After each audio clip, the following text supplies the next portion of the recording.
Hey, what's up, guys? This is Joey at Krav Maga XD. Today, coming at you with another live video. Today, I'm going to do a little stroll. I'm going to walk with me here.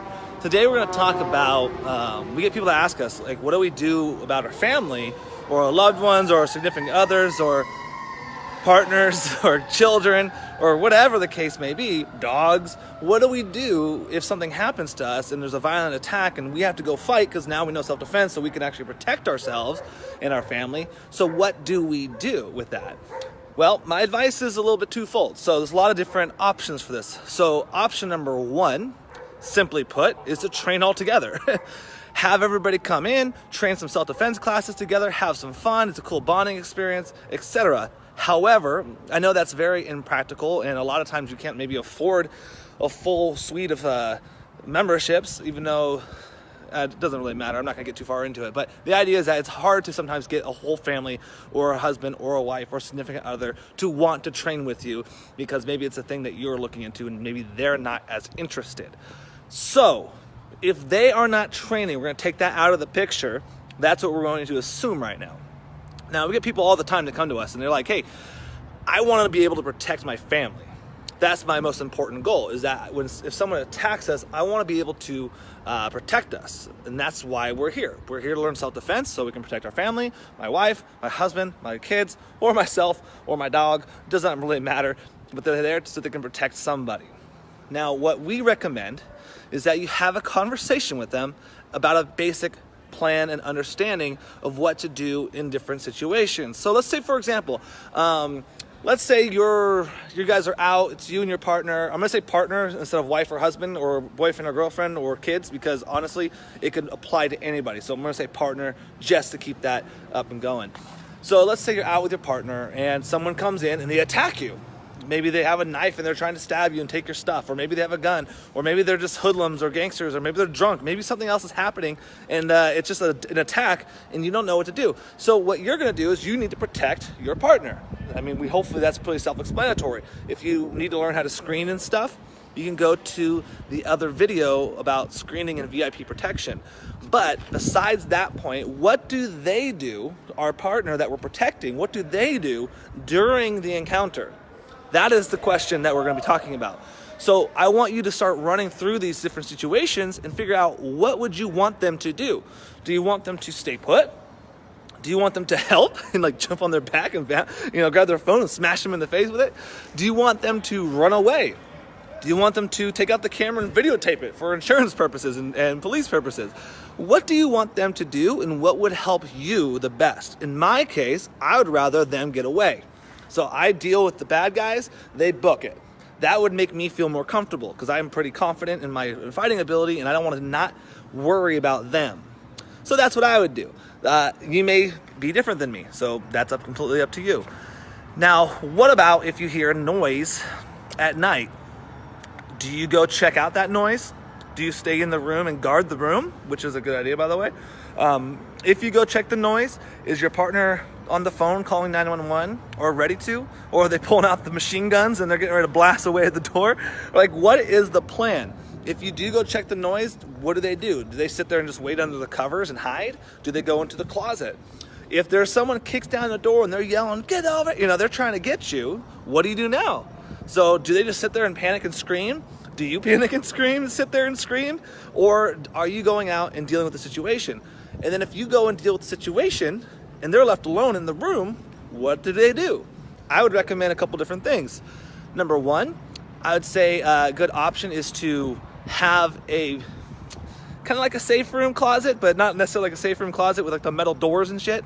But basically you can have it to where you have some stuff in a closet. So in our closet, we do have our shotgun there.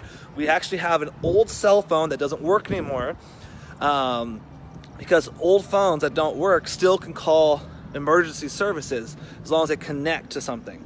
So you can have an old phone with no service that can actually work, so they can call the police if they need to, and that's an option. So the plan could be, hey, if something happens, I'm gonna go take care of business, and in the meantime, you're gonna jump into the closet with the gun, with the phone, call 911, and then I'll give you a code word when I come back, like, honey, because most likely they'll be able to recognize your name. You don't need to make actual code words. It's not that big of a deal.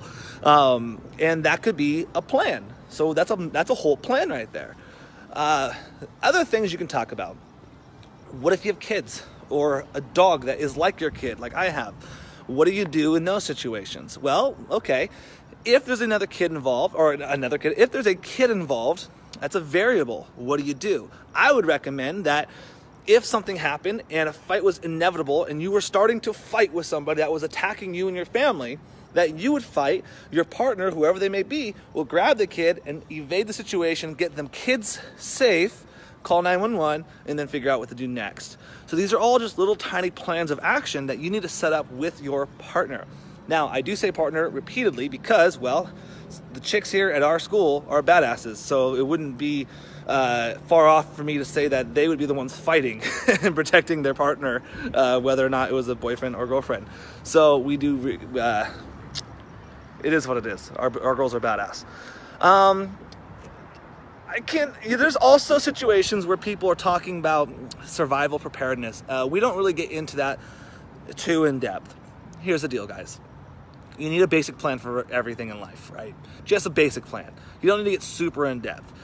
We have a small plan if there is a natural disaster or an EMP strike or a nuclear disaster and like roads are closed and like shit's going down. Okay, have a plan. So that way everybody knows no matter what, we all meet at home, or no matter what, we all meet at this place. And that's a simple plan. That's all you need. You don't need to go super crazy. That when the sun hits the northeast, then we travel west and we all meet in the central location of latitude and longitude. No, fuck that. Just pick a place, and if you need to, that's your plan. And at least you have a plan. At least when something happens, you're not wondering, what do I do now? Where do I go? Where's our partner? Well, I don't know what to do. At least have a simple plan. So I'm not gonna go super in depth in that. You can go really far deep down the prepper hole, and that's not something that I recommend, because then your life gets consumed by it and all you're doing is worrying all the time, wondering what bad thing's gonna happen. Have a basic plan and you're gonna feel much better. And if something does happen, chaos won't happen. And I'm talking right now about self-defense too.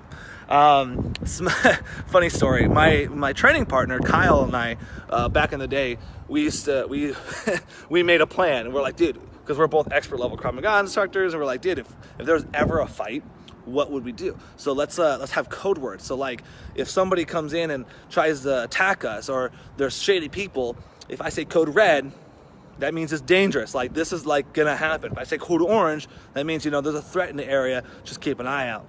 So one night, it was like 1 a.m, we're at Del Taco, and this group of like thuggy people walk in, and these guys, like bloodshot eyes, hoods coming down, like just they were looking bad.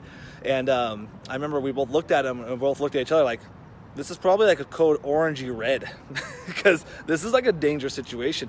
But what that did is it got us both super hyper aware of what was happening, and so at least we were able to be more cautious of the situation that's surrounding. In fact, there was a time when I went up to go get a refill, and the two of the guys like surrounded me because they wanted to get a refill too, I guess, but they were like staring at me all weird and like just trying to be all alpha, And I remember in my head, I'm like, all right, well, this is gonna be fun. Like, first off, I got my drink in my hand, so drink is gonna splash in that guy's face while I attack that guy. And then I turned around and I looked at Kyle, because he's on code red too, and he was looking at them like with his eyes, and he had like hot sauce in his finger. He's like, oh yeah, if we're gonna eye gouge him, it's in a freaking it was one of those funny stories where it was a long time ago, where it's just a super simple example of just being prepared, having a basic plan. Luckily nothing happened. It was more just fun and funny to talk about, but that's a simple idea. Guys, if you want to try the class, go to kravclass.com, check it out, have a good time. And it's Monday, I think. Yeah, it's Monday night. Awesome. So have a wonderful rest of your day. Goodbye.